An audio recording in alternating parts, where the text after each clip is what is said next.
What if I told you as a Christian you're being watched by many people? Might be coworkers, might be neighbors, might be family members, but they're watching. They want to see if being a Christian is really different. Is it worthwhile? Let's talk about that in your Morning Cup of Inspiration. Thanks for joining me. Yeah, I think you'd be surprised at how many people are watching.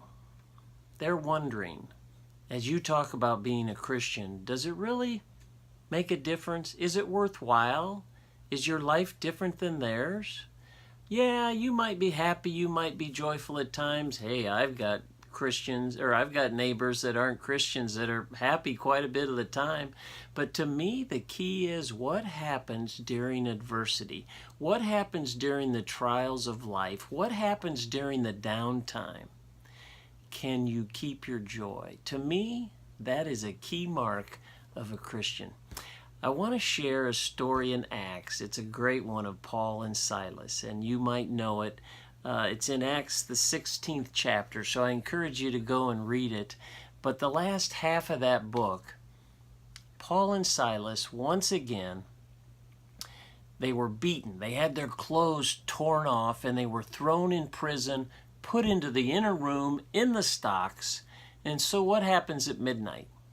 At midnight, they're rejoicing in the Lord. They're praying, they're singing hymns. All the other prisoners are hearing them. The prison guards are hearing them.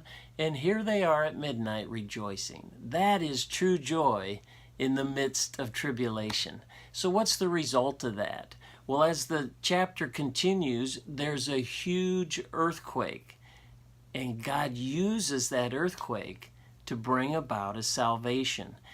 The doors flew open.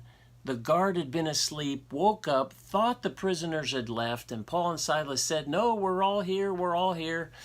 And this prison guard knew there was something different about Paul and Silas's life. What does he do?